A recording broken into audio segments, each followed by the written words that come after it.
Los derechos del lector omnisciente pertenecen a la plataforma de Webtoon y a los autores de su respectiva novela. Recuerden que si les gusta mi contenido me ayudan mucho suscribiéndose y activando la campanita de todas las notificaciones. Dicho eso, sean bienvenidas todas las constelaciones a este nuevo escenario que está ido con ayuda de la probabilidad del sistema estelar. Espero que estén preparados para no sufrir por la secuela de probabilidad que tendrán los spoilers de este video que comienza justo ahora. La reencarnación es un proceso donde luego de la muerte se regresa al mundo de los vivos pero como un nuevo ser. El cómo se desarrolla este proceso y en qué se puede reencarnar depende mucho de la religión que consultes. En algunas religiones te dicen que los seres vivos reencarnan de forma continua en diferentes tipos de seres para alcanzar una iluminación al aprender el sentido de la vida desde diferentes perspectivas, creyendo que una vez que alguien es iluminado, puede escapar del ciclo de la reencarnación al volverse algo cercano a un dios. En otras religiones, por el contrario, se creen que incluso los dioses no están exceptos de la reencarnación, y que todo lo relacionado al karma es lo que determina en qué te convertirás en tu siguiente vida. Si cometiste muchas buenas acciones y acumulaste un buen karma, puedes reencarnar como un ser divino. Si tus acciones fueron bastante neutras, reencarnarás como un ser intermedio, como son los humanos y los animales. Mientras que si tu karma es malísimo por muchas malas acciones que acumulaste, entonces reencarnarás como un espíritu o un demonio. Sin embargo, al adentrarme más en la reencarnación y su significado para hacer este video, descubrí que el concepto de reencarnación fue tergiversado a lo largo del tiempo, dándole significados que originalmente pertenecían a otros conceptos diferentes, que pese a ser formas diferentes de volver a la vida tras la muerte, la gente comúnmente los confunde a todos como si fueran parte de una misma cosa llamada reencarnación. Y el hecho de que varios mangas y manguas también digan que sus protagonistas reencarnaron cuando en realidad transmigraron o renacieron, es algo que incrementa esa confusión. El lector omnisciente se llega a usar 4 métodos que también son mal llamados como reencarnación. Y pese a que también se aclara dentro de la misma obra que estos son diferentes tipos de reencarnación, no escapan del hecho de que siguen llamándolos reencarnación a pesar de que solo uno de ellos es realmente la reencarnación. Por eso en este video voy a explicar cada uno de estos métodos junto con el personaje que mejor representó y experimentó estos fenómenos dentro de la obra. Advierto que de los 4 casos que hablaré en este video, los últimos 2 todavía no salieron en el webtoon, y al escucharlos se spoilearán la muerte de 2 personajes del elenco principal. Así como también el último de estos casos tiene spoiler de la novela paralela que está actualmente en emisión. Y antes de que lo pregunten en los comentarios, la novela paralela solo está en coreano por Naver. No conozco otro medio para verla que no sea justamente pagando por los capítulos y traduciéndolos desde el coreano. Dicho eso, comencemos con las explicaciones. Para comenzar, tenemos el primer caso que vimos de principio a fin en el webtoon. Cuando hablamos de la verdadera definición de la reencarnación, no hay un mejor ejemplo que Nirvana.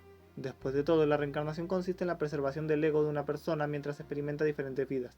Dicho de otro modo, mientras mantengas tu esencia al entrar en la rueda de la reencarnación y al volverte un nuevo ser, es entonces que podemos decir que eres un reencarnador. Poniéndolo en palabras más simples, no importa si Nirvana nació como hombre, mujer, serpiente o rana. Nirvana siempre será Nirvana. Su personalidad, deseos y ambiciones, todo lo que lo define como una persona, más allá de su cuerpo físico, seguirá presente sin importar qué apariencia tome. Después de todo, la reencarnación como tal se tenía vista originalmente como una forma que tiene un alma de alcanzar la iluminación al experimentar diferentes vidas desde diferentes perspectivas. Es decir, mientras cambia de cuerpo y contexto, cada vez aprenderá algo nuevo. Por ejemplo, podrá aprender cómo es la vida de un insecto, cómo es la vida para una rana que devora insectos, para una serpiente que caza ranas, para un hombre que nace en la pobreza, o para un humano que nace en la riqueza, entre un largo etcétera, siempre buscando que se aprenda una nueva lección en cada vida. De esta forma, tendrá una manera de valorar las cosas de la vida de forma diferente según en qué vida haya nacido y en qué contexto se haya criado. Por ejemplo, para el pobre cada centavo es valioso, mientras que para el rico el dinero no es tan importante a la hora de gastarlo. Sin embargo, si vemos desde el lado de una serpiente, el dinero directamente no tiene ningún valor, ya que ella no puede utilizarlo. De esa manera el reencarnador logra entender y aprender que lo material no tiene tanto valor como otras cosas que sí tienen un verdadero y genuino valor sin importar en qué vida estés. Las cosas que son distintivas y únicas de la reencarnación por sobre cualquier otro método que se menciona en este video son las siguientes 3. 1. Al morir se entra en la rueda de la reencarnación, la cual guiará a tu alma a la siguiente vida. Si el alma no entra en dicha rueda, no se puede considerar que estás reencarnando realmente. 2. Al volver a nacer lo haces de cero, se crea una nueva vida donde se mantiene tu mente y espíritu. Un reencarnador nunca entra en un cuerpo que ya existe desde antes de que muriera en su vida anterior, sino que debe nacer en un cuerpo nuevo cada vez. De lo contrario no sería una reencarnación.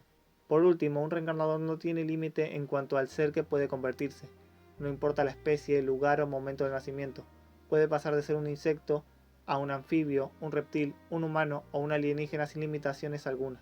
Es por eso que podemos decir que Nirvana, que se convirtió incluso en un Inmutan, un hombre lobo que controla el camino del viento, es realmente un reencarnador, a diferencia del resto de personajes que veremos a continuación.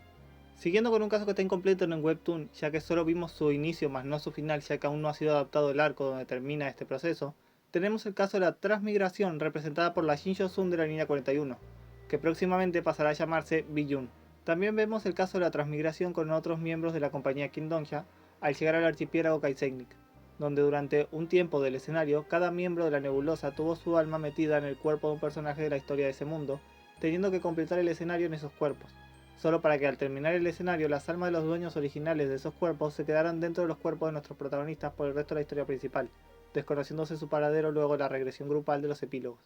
Volviendo al tema, la transmigración como tal consiste en un proceso donde el alma de un individuo abandona su cuerpo, ya sea porque éste ha muerto o porque alguien o algo fuerza al alma a abandonar el cuerpo, y dicha alma ingresa dentro de un nuevo recipiente que la contenga.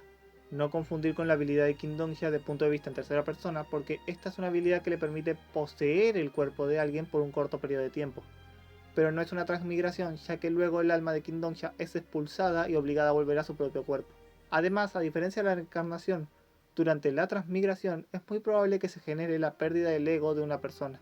Esto debido a que mientras que en la reencarnación el alma del individuo entra en la rueda de la reencarnación, que se encarga de proteger el alma y guiarla a su próxima vida, evitando cualquier daño o desgaste, las almas durante la transmigración no reciben protección alguna en su camino para ingresar en un nuevo recipiente.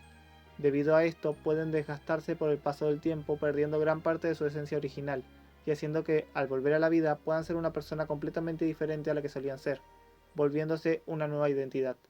Existen tres cosas distintivas que vuelven a la transmigración diferente a los otros procesos mencionados en este video, los cuales son las siguientes. Número 1. Un alma solo puede transmigrar a un recipiente similar al anterior y que sea acorde a los requisitos del alma. La transmigración muchas veces se utiliza para representarse como ejemplo el hecho de agarrar un jarrón para sacar agua del mar, siendo el alma esta agua y el jarrón el cuerpo. El hecho de transmigrar consiste en cambiar esta agua a un nuevo jarrón. Como tal, si no quieres que se pierda agua, estás obligado a usar un jarrón de un tamaño similar o mayor que el anterior. Bajo esta premisa, una persona solo debería poder nacer como una persona en su próxima vida, nunca como un insecto o como un animal menor al tamaño de un ser humano. En el caso de Shinjo-sun, en la línea mundial 41, Dongsha explica en el capítulo 349 de la novela que su alma ya no pertenece al mundo humano, al haber estado atrapada por tanto tiempo en la brecha entre dimensiones donde no existían los escenarios, gracias a lo cual se volvió un ser que existe por fuera de los escenarios y es por eso que pudo renacer como un Dokkaebi, que también es un ser que existe por fuera de los escenarios. Otro rasgo distintivo es que la transmigración no necesariamente tiene que hacerse con una persona que inicia su vida desde cero, sino que dado que el alma solo requiere entrar en un nuevo recipiente, ésta puede entrar en un cuerpo adulto y ya formado. Bajo esta lógica, se podría decir que el estigma de regresión actúa como una especie de transmigración, ya que éste envía el alma de una persona a un punto del tiempo diferente en un mundo paralelo, reemplazando el alma que estaba en el cuerpo original de ese punto de tiempo y dimensión. Por último, la transmigración es el único método de los mencionados en este video que puede llevar a que más de un alma habiten en el mismo cuerpo al mismo tiempo, sin que se genere un rechazo o una fusión entre las mismas almas, debido a que durante la transmigración un alma puede ingresar en un cuerpo vacío o en uno que ya tiene otra alma en él, pero que éste esté en un estado inestable. La cuarta pared no cuenta, ya que ésta contiene almas sí, pero las devora y las manda a otra dimensión y no están como tal dentro del cuerpo de Kingdongsha. En otras palabras, los casos de personas que se despiertan en el cuerpo de un villano o personaje de una novela que estaban leyendo son transmigradores, ya que son almas que ocupan cuerpos previamente habitados y que en algunos casos aún mantienen sus almas anteriores. Pero si se despiertan en otro mundo desde que son bebés, entonces sí son reencarnadores, a menos que se despierten como bebés en una novela que habían leído, porque en ese caso ese bebé ya tenía un alma disponible y fue reemplazada por la de ese transmigrador. En el tercer caso tenemos el renacimiento, y aquí ya podemos comenzar con los spoilers, así que es buen momento de detenerte si no te leíste la novela y no estás enterado de lo que ocurre luego de la gigantomaquia. Para ser más específico, esto es un spoiler que comienza en el capítulo 348 de la novela y llega a su conclusión en el 427, donde vemos a la representante del renacimiento que es Shun Saga, que tras morir su cuerpo físico y ser tomada su alma por Dongsha, posteriormente es entregada a Buda y logra renacer como la sucesora de Sakyamuni, el rey de los Budas, De todos los conceptos de este video, el renacimiento podría ser uno de los más complicados de analizar, ya que no existe una sola interpretación del mismo, y este ha sido sometido a debate durante mucho tiempo por los practicantes budistas. Pero en esencia, y con lo que pude entender según las diferentes versiones que leí sobre lo que es el renacimiento, podemos entender lo siguiente. El renacimiento, pese a tener similitudes, es diferente a la reencarnación que mantiene el ego de las personas y a la transmigración que se limita a solo transferir el alma de un recipiente a otro. Se cree que cuando alguien experimenta el renacimiento, deja de ser quien fue y da nacimiento a un nuevo ser que solo conserva vestigios de lo que solía ser. Es decir, que aun si logra recordar toda su vida pasada, verá estos recuerdos como si fueran historias de alguien más, y no la suya propia. Esto debido a que al experimentar un renacimiento existe una desconexión entre tu yo anterior y el que es ahora el nuevo dueño de tu cuerpo. Esto es muy bien representado en el Avatar, la leyenda de Aang o de Korra, donde cada reencarnación del Avatar es completamente diferente a la versión anterior. A pesar de que todas son el mismo alma, no son realmente iguales en personalidad, y esto es debido a porque ellos están renaciendo en cada generación. También en algunas religiones se cree que una persona que experimenta el renacimiento está obligada a renacer en uno de los 6 reinos budistas, que son como mundos divididos entre reinos superiores, intermedios o inferiores, siendo que los superiores son el reino de los dioses llamados Devas y el reino de los dioses menores llamados Asura. En el rango intermedio están los reinos humano y animal, y en el rango más bajo está el reino fantasma y el del infierno. Se supone que el reino en el que renacerás está dictado por el karma que acumulaste en tu última vida, siendo que las buenas acciones acumuladas dan un buen karma que te permiten incluso ir al reino de los dioses, mientras que las malas acciones que se acumulan es un mal karma que te lleva a mundos inferiores como el de los demonios o los espíritus. La única característica realmente distintiva del renacimiento por sobre los otros métodos es el hecho de que las almas durante el renacimiento se dice que pueden estar hasta 49 días luego de haber sido separadas de su cuerpo, en los que se preparan para su próxima vida y renacimiento. En el caso de Shun Saga, tras su muerte se mantuvo como un alma dentro de la cuarta pared, y luego fue preparada por Buda para juzgar su karma a la hora de permitirle renacer, siendo tan buenas las acciones de Shun Saga aparentemente en la vida, que Buda la nombró su sucesora, y le dio un cuerpo físico exactamente igual a su vida anterior, pero teniendo mínimamente el rango de alguien nacido en el reino Asura, algo que se menciona en el capítulo 443, cuando Dongxia vuelve a encontrarla y dice que es físicamente la misma Shun Saga, pero dado que renació, duda si por dentro siga siendo la misma o sus recuerdos y emociones desaparecieron. Por suerte para él, si bien la personalidad de Shun Saga sí cambió un poco durante su renacimiento, aún recordaba su vida pasada y le tenía un apego a las historias que crearon en dicha vida, por lo que seguía considerando a Dongxia y a los demás como sus amigos. El último y quizás el menos conocido de los 4 métodos mencionados en este video es la metempsicosis, el cual es el método representado por King Dongxia al final de los epílogos y durante la novela paralela. Este, a diferencia de los anteriores métodos, que tienen una base budista, es un método que se explica con la filosofía griega, algo bastante apropiado si tenemos en cuenta quiénes son los padres adoptivos de King Dongxia. Este método sostiene que el cuerpo está compuesto de 3 etapas que son la mente, el alma y el cuerpo. Se considera, según esta filosofía, que una persona al morir traspasa ciertos elementos psicofísicos para que encarnen en una nueva vida. A diferencia de otros métodos nombrados en este video que solo involucran el traspaso de un alma a un nuevo cuerpo, en la metempsicosis lo que se transfiere son fragmentos de la persona. Cosas como sus rasgos físicos, su manera de pensar, sus gustos, y cosas que lo hacían distintivo cuando estaba vivo como su suerte, sus desgracias, sus habilidades, entre otras cosas. Estas son las cosas que son transmitidas, y según esto es la forma que se justifica el parentesco entre personas. Por ejemplo, de esta forma se explica cómo un nieto que nunca conoció a su abuelo piense, actúe y se comporte de la misma manera que hacía este, a pesar de nunca haberlo visto como para tenerlo de referencia, siendo así que se considera que un fragmento de su abuelo renació dentro de su nieto. Las características distintivas de este método por sobre los demás mencionados en este video son dos. La primera es que la persona tras morir sufre una disociación espiritual en su mente y alma, que se ven fragmentadas, así como los componentes de su cuerpo que se ven eventualmente disueltos, para de esta forma unirse en otros elementos y dar nacimiento a nuevas vidas, tanto animales, vegetales o humanas. De esta forma haciendo que un solo ser renazca como una parte de múltiples seres vivos al mismo tiempo, en lugar de ser uno solo, como en los casos anteriores donde el alma era trasladada casi por completo, haciendo que un ser se convierta en otro ser, es decir, haciendo una escala de 1 a 1. Mientras que en la metempsicosis, un solo ser puede volverse cientos de seres. La segunda característica distintiva es que el cuerpo físico también es usado en este proceso y no solo descartado como en las anteriores. Es como una flor o un árbol que crece en una tumba gracias a los nutrientes que el cadáver le dio a la tierra, haciendo que la persona se vuelva uno con la planta.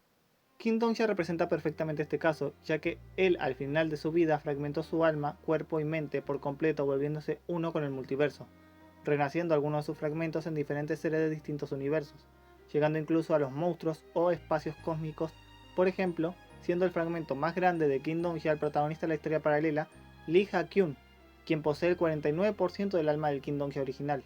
Muchas de estas personas que poseen los fragmentos de King Dongxia, si bien son tratados como las reencarnaciones de King Dongxia, realmente no es así, es decir, ellos heredaron algo del King Dongxia original, la mayoría a su gusto por Shugon-Hyuk, pero al mismo tiempo todos ellos son diferentes, y no solo por el entorno en el que crecieron, sino porque el fragmento de Dongxia en ellos no los define como personas, sino que los complementa. Como por ejemplo tenemos a Killer King, o Asesino de Reyes en español, quien heredó de Dongxia su admiración por Shugon-Hyuk y su muletilla de decir "yo soy Shugon-Hyuk" cada vez que tiene problemas o que quiere ganar más fuerza y confianza, mientras que Lee Ha-kyun no podría ser más diferente al Dongxia original, siendo alguien amable en exceso, pero que es el único que tiene la capacidad de visualizar los recuerdos del Dongxia original, algo que otros fragmentos envidian de él. Es más, Killer King lo considera el verdadero sucesor de ser King Dongxia. Sin embargo, todos ellos son diferentes. Después de todo, ellos fueron parte de King Dongxia, mas no son copias del mismo. Y eso es el final de este video. Díganme si conocían estos métodos que tienen las almas para volver a nacer. En lo personal no conocía el cuarto hasta que investigué para hacer este video. En los comentarios díganme qué les pareció cada uno y si están de acuerdo con los representantes que elegí para estos métodos. O si me equivoqué en algo, ya que no soy experto en las religiones budistas y puede que haya explicado mal el renacimiento o algo así. Así que si tienen una mejor definición de estos métodos, déjenla en los comentarios. Dicho eso, felicidades por completar el escenario, ahora se computará su recompensa. King Dongxia, pese a ser el mayor lector de la obra, hasta el punto que su nombre y habilidades lo reflejan, nunca tuvo una buena relación con los autores que escribieron los libros que marcaron su vida para bien o para mal. Dichos libros siendo Diario de una asesina, escrito por su madre, El mundo después de la caída, escrito por el hombre desnudo que lo atacó en el tren durante los epílogos, 3 formas de sobrevivir en un mundo en ruinas, escrito por la Han Soo-jun del mundo 1863 contra la que luchó para salvar al Shugon-Hyuk 1863, Lector omnisciente, escrito por Han Soo-jun y el Shugon-Hyuk 1864-1865, con quienes empezó con el pie izquierdo en su relación, además de que no podemos olvidarnos de mencionar a los autores de nuestro mundo, que son Shin y Son, dedicados a hacerle bullying en cada nota de la novela que les sea posible. Y bueno, eso es todo por este video. Antes de irme, me gustaría pedirles que observen los videos que están en pantalla y si no los han visto, les den clic y los observen. También son de Lector omnisciente y les he puesto todo el amor posible. Dicho eso, el Rey Dokabi se despide y les desea que tengan la bendición de las historias. Adiós.